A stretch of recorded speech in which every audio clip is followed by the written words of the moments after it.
ভালোবাসা সত্যি আমাকে অবাক করেছে। আলিফ ওর লেখাপড়ার পাশাপাশি ওর বাবার কাজে, বাসায় আমার কাজে অনেক সাহায্য করত। বোনকে স্কুলে নিয়ে যেত, সময় পেলে বোনকে স্কুলে আনতেও যেত। পাশাপাশি ছিল মানুষের প্রতি গভীর ভালোবাসা। ও যেন কারো কষ্ট দুঃখ দেখতেই পারতো না, মেনে নিতে পারতো না। যখন জুলাইয়ের কোটা সংস্কার আন্দোলন শুরু হয়েছিল, তখন থেকে আলিফের ভেতর কেমন যেন একটা আন্দোলন শুরু হয়েছে, উত্তেজনা সৃষ্টি হয়েছিল। ক্যাম্পাসের ছেলেরা যখন আন্দোলনের জন্য ডাকতো, তখনও বাসা থেকে বের হওয়ার জন্য পাগল হয়ে যেত। যদিও শুরু থেকেই আমি কান্নাকাটি করতাম, আলিফকে আন্দোলনে যেতে দিতে চাইতাম না।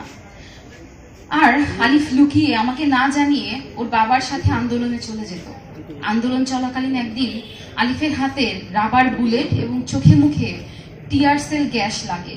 তখন আমি আরো ভেঙে পড়ি এবং এরপর থেকে আলিফকে কোনোভাবেই আন্দোলনে যেতে দিতে রাজি ছিলাম না। অবশেষে যখন 5 আগস্ট আসলো, আমি আলিফকে কোনোভাবে বাসায় আটকাতে পারিনি। আলিফ আন্দোলনে যাবে এবং আলিফকে আমি যেতে দেব না দেখে ও আমাকে বলে, আম্মু, আমি বাঁচলে সিংহের মতো বাঁচতে চাই, বিড়ালের মতো করে নয়। বাঁচলে বীরের মতো, মরলেও বীরের মতো মরবো। এবার শুরু হলো আমার কান্না। আমার কান্না দেখে এক পর্যায়ে আলিফও শান্ত হয়ে গেল, বললো ঠিক আছে, তুমি এবার কান্না থামাও, আমি আন্দোলনে যাব না।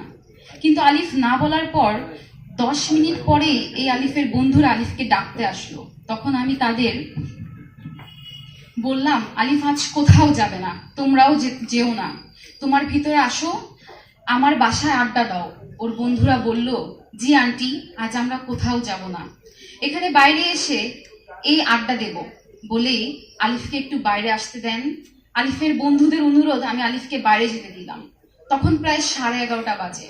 যাওয়ার সময় আলিফকে একটা মোবাইল দিয়ে দিলাম এবং বললাম, আব্বু, দূরে কোথাও যেও না, আম্মু যেন যাওয়ার সাথে সাথে বাসায় চলে আসবা।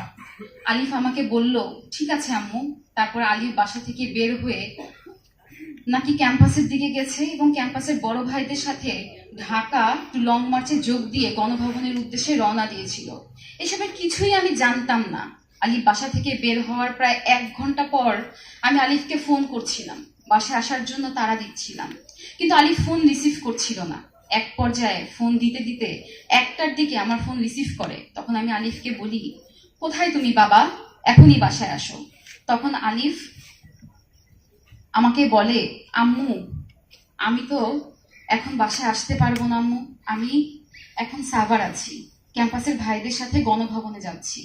এখন যদি বাসায় আসতে যাই, আমার সামনেও বিপদ, পিছনেও বিপদ, মিছিল ছাড়া এখান থেকে বের হওয়ার কোনো রাস্তা আমার নাই। তুমি টেনশন করো না, আমার সাথে ক্যাম্পাসের বড় ভাইয়েরা, স্যাররা আছেন। তখন আমি কান্না করতে করতে আলিফকে বলি, বাবা, তুমি কেন গেলে আন্দোলনে? এখন যখন চলে গেছো, স্যারদের সাথে মাঝখানে থেকো, সামনে পিছনে যেও না, আম্মুর কথা একটু শোনো। তখন আলিফ আমাকে বলে, আম্মু, তুমি কান্না করো কেন? তুমি আমাদের তখন আমার জন্য দোয়া করো, আমরা যে উদ্দেশ্যে বের হয়েছি যেন সফল হতে পারি। আর আমার কিছু হলে তো আমি শহীদের আম্মু হব, সবাই তোমাকে, আমার কিছু হলে তো তুমি শহীদের আম্মু হবা, সবাই তোমাকে আমার কিছু হলে বলবে, অনেক সম্মান করবে। শহীদের আম্মু বললে তখন তোমার গর্ব হবে আমাকে নিয়ে। এগুলো বলে আলিফ তার সাথে আমার কথাগুলো আর বলতে পারছিল না। তখন আমি ভাবছিলাম, আমি শহীদের আম্মু হতে চাই না। তুমি তখন আমাকে বললে, আমি শহীদের আম্মু হতে চাই, তুমি